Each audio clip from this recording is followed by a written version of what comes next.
তোমাদের অর্ধবার্ষিকী মূল্যায়নের সকল সমাধান পাবে আমাদের মূল্যায়ন হেল্প গ্রুপে। তাই ফেসবুকে ক্লাস 6 to 9 মূল্যায়ন হেল্প লিখে সার্চ করো আর আমাদের গ্রুপে জয়েন হয়ে নাও। এই ভিডিওর ডেসক্রিপশন বক্সেও মূল্যায়ন হেল্প গ্রুপের লিংক দেওয়া থাকবে। আসসালামু আলাইকুম প্রিয় শিক্ষার্থীরা, ইতিমধ্যেই আমি তোমাদের অর্ধবার্ষিকী মূল্যায়নের জন্য বেশ কয়েকটি সাবজেক্টের মান বন্টন নিয়ে আলোচনা করেছি। তো তার ধারাবাহিকতায় আজকে আমি আলোচনা করব ইতিহাস ও সামাজিক বিজ্ঞান এই বিষয়টির উপরে তোমাদের পরীক্ষার মান বন্টন ঠিক কেমন হতে পারে। এই ক্লাসটির মধ্য দিয়ে তোমরা ষষ্ঠ শ্রেণী, সপ্তম শ্রেণী, অষ্টম শ্রেণী এবং নবম শ্রেণী এই চারটি ক্লাসের যে মান বন্টন সেটি বুঝে নিতে পারবে।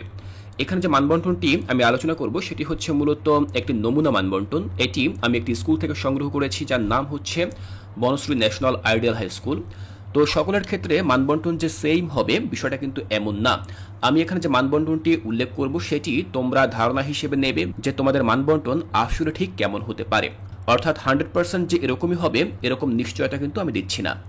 তো যাই হোক, চলো আমরা ইতিহাস ও সামাজিক বিজ্ঞান এই বিষয়টির মানবন্টন দেখে নিচ্ছি। আমাদের মানবন্টনে 3 প্রকার কাজ থাকবে। প্রথম কাজটি হচ্ছে একক কাজ, দ্বিতীয় কাজ থাকবে জোড়াই কাজ এবং তৃতীয় কাজটি থাকবে দলীয় কাজ বা দলগত কাজ।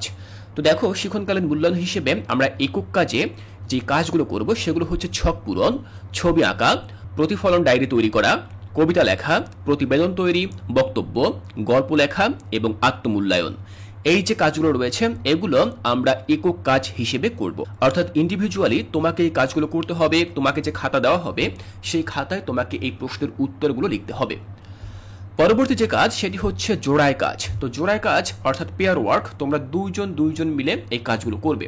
সেগুলো হচ্ছে প্রশ্নমালা তৈরি, বিভিন্ন বিষয় সম্পর্কে তোমাদেরকে প্রশ্ন তৈরি করতে বলা হবে, সেগুলো তোমরা তৈরি করবে। এরপর রয়েছে গান, টাইমলাইন তৈরি, তালিকা তৈরি, অভিনয়, আলোচনা, সতীর্থ মূল্যায়ন, ফিডব্যাক এবং সাক্ষাৎকার।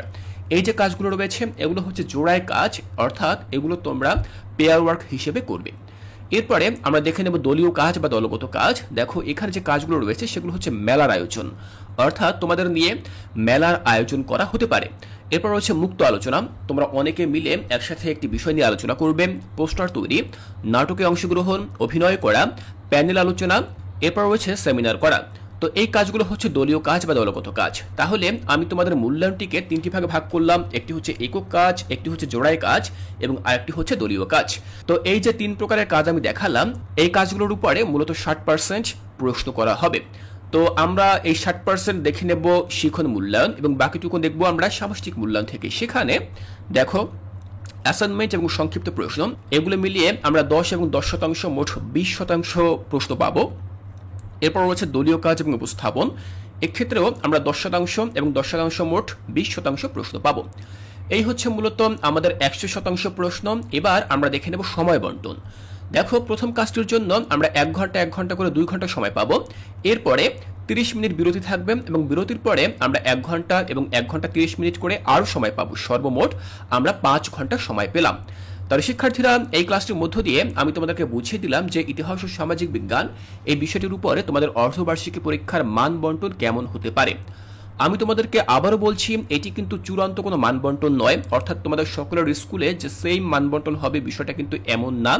এটি হচ্ছে একটি নমুনা মান বন্টন। তোমরা এটি দেখে ধারণা নাও যে মান বন্টন আসলে ঠিক কেমন হতে পারে। এর পরবর্তী ক্লাসে তুমি কোন বিষয়ের মানবন্টন দেখতে চাও তা এই ভিডিওর নিচে কমেন্ট করে জানাও। আমি চেষ্টা করব পরবর্তী ক্লাসে সেই বিষয়টির মানবন্টন তোমাদেরকে বুঝিয়ে দেওয়ার জন্য। শিক্ষার্থীরা, তোমাদের অর্ধবার্ষিকী মূল্যায়ন অনেক ভালো হবে সেই শুভকামনা জানিয়ে আজকের এই ক্লাসটি এখানেই শেষ করছি।